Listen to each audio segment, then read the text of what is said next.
gonna step into the time tunnel, go back into the Wayback Machine, and we're heading to 1986.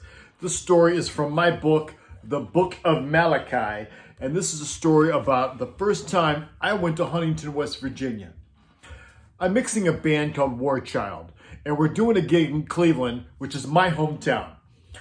I remember specifically from the gig, our spotlight guy, somebody was checking out this poster for the band that had played the night before. He was all hot about it, and he said, man, if I'd spend the rest of my life, I'm going to make sure that I have sex with each and one of those hot chicks. Well, the band was called Poison, and I don't know how his lifelong quest turned out, but I certainly hope it worked out for him. So we do that one night gig there. Everyone gets in the motorhome and they split to Huntington. I take the opportunity to take the truck. It's a 24-foot truck with a pirate flag hanging on it. And I take it to the east side, go spend the night at my mom's house, see some family. While I'm there, a buddy of mine brings over a bottle of tequila. Now, since I'd last seen him, my alcohol tolerance was a little on the high side. So we drink this bottle, and then I say, hey, buddy, what do you want to do now? And he just said, and he poured himself out of the floor. Onto the floor he stayed, like a 2D poster of himself, just trapped there on the floor. And he looked pretty comfortable, so who was I to disturb him? So I called an old girlfriend. She came over. We had a good time, and it was a win for everybody. So that morning, it was still dark out.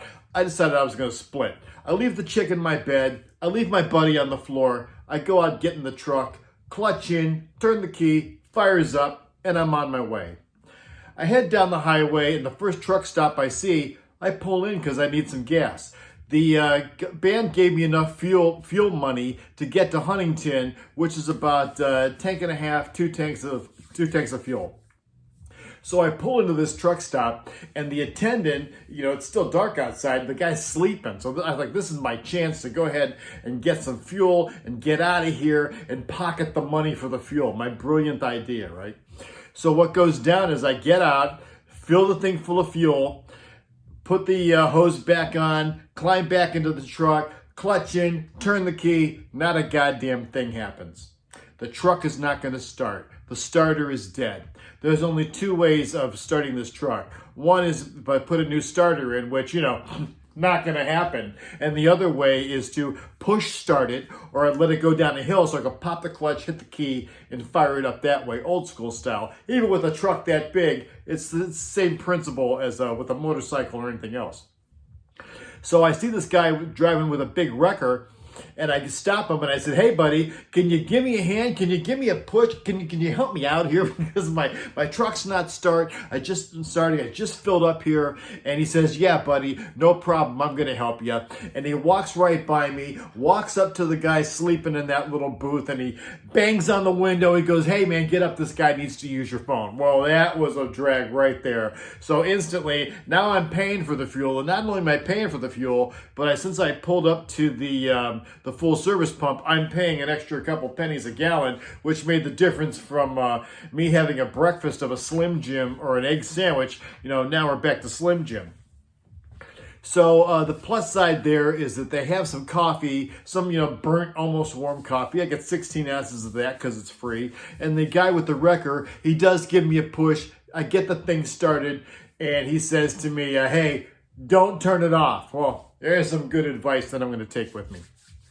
So I'm heading down the highway. I'm in southern Ohio at this point, and the terrain there is very hilly. It's up and it's down, and I really have to use the bathroom, and I can't turn the truck off, and the truck doesn't have an emergency brake. So there's no way to hold it onto a hill. So I decide that I am going to urinate in the coffee cup and just throw it out the window. How hard could that be, right? Doesn't seem very complicated, so there it is. I got the window down. I got one hand on the wheel. I got one hand on the cup, missing another hand, but I'm going to figure out a way through this thing. And I get a cup of urine, and I go to dump it out the window because my idea is that what I'm going to do is nice and slow and nice and easy, and instantly the wind shear is just blowing the contents back onto me. Like, whoa, whoa, whoa, then nice and quick. So I dumped out the window. Okay, this is working out. I go for round two, fill that cup up for the last time, go to dump it out the window. I hit a bump, the wheel spins out of my hand, and the whole contents is all over me. I'm just covered in my own piss. My shirt, my pants, it was horrible. And since I was a young dumbass, I had put my clothes in the nose of the truck on the last loadout, so I couldn't even access my clothes and change anything. You know, another horrible part of the situation was that the way the sun was coming through the windshield, it was just baking that piss on me. It was really, really horrible. It was so horrible of a smell, it was actually singeing my eyes. So I get to West Virginia, and I definitely do not have enough gas to make it all the way to Huntington. I'm going to have to fuel up again. So I pull over in this spot, and I find a gas station that's on a hill. So, okay. So if I got to shut the truck off, at least I can roll backwards, pop the clutch, and jump start it that way. All right, that's my plan. But I'm in luck because I see a guy standing over at the fuel station, at the fuel island. So great. So I pull up and I said, "Hey, buddy, would you do me a solid? Would you mind sliding in here and putting your foot on the brake for me while I put gas in here?" He goes, "Yeah, man, no problem." So he gets in there and goes, "Man, what's that smell?" I said, "Well, we had a little problem, you know." So he's in the driver's seat now. He's got his foot on the brake. I slide out the passenger side and I go to look at the gas prices because I want to make sure I'm putting in the right fuel this time, you know. And I turn around and the truck is rolling backwards. This guy is now running across the parking lot. Now I'm running after the truck at high speed. I catch up to it. It's heading into the intersection. I jump in the truck. I hit the brakes and I stall the engine. And now I'm blocking both sides of traffic in both directions. Absolutely horrible. I get out of the truck. I'm all freaked out. I mean, this truck with a pirate flag almost killed whoever's in the intersection. And I was successful enough at stopping the truck before it rolled into the parking lot where it would have been safe and out of the road. But c'est la vie, right? So I'm there all panicked, and this old dude in a 60s era Cadillac pulls up and goes, "Hey, young fella, what's your problem there?" And I got a problem.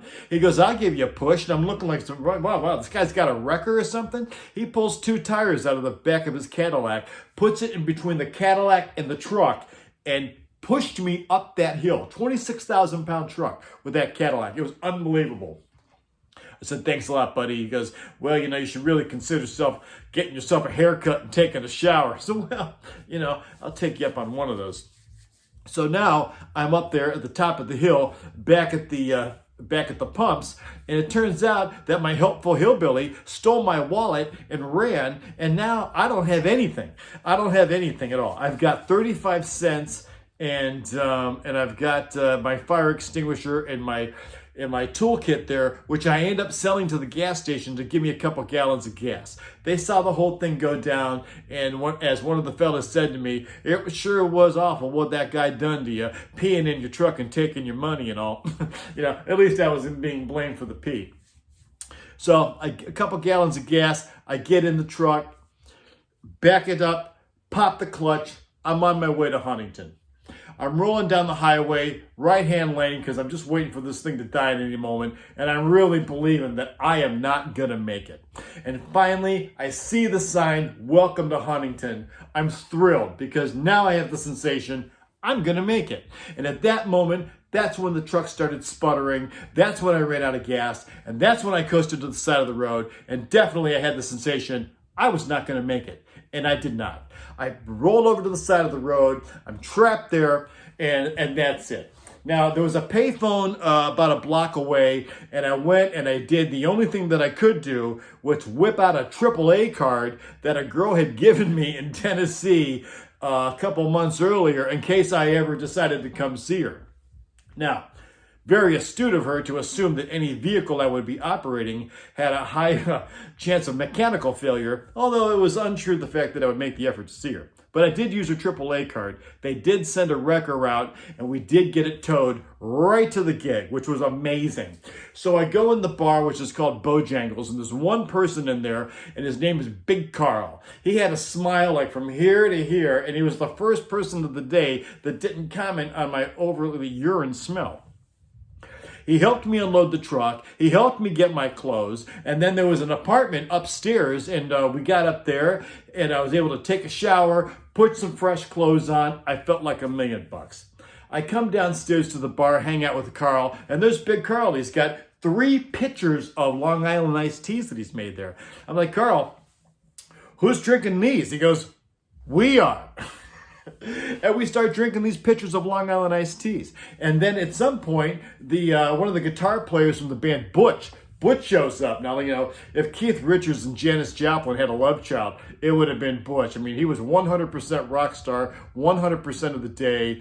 And whoever was the lightweight that said party like a rock star had never met Butch, because he was the real deal. And he shows up there, and now we're drinking. And we drink from 7 p.m. to 7 o'clock in the morning. And then Carl split or passed out, or I don't really remember what happened to Carl, but I remember what happened to us.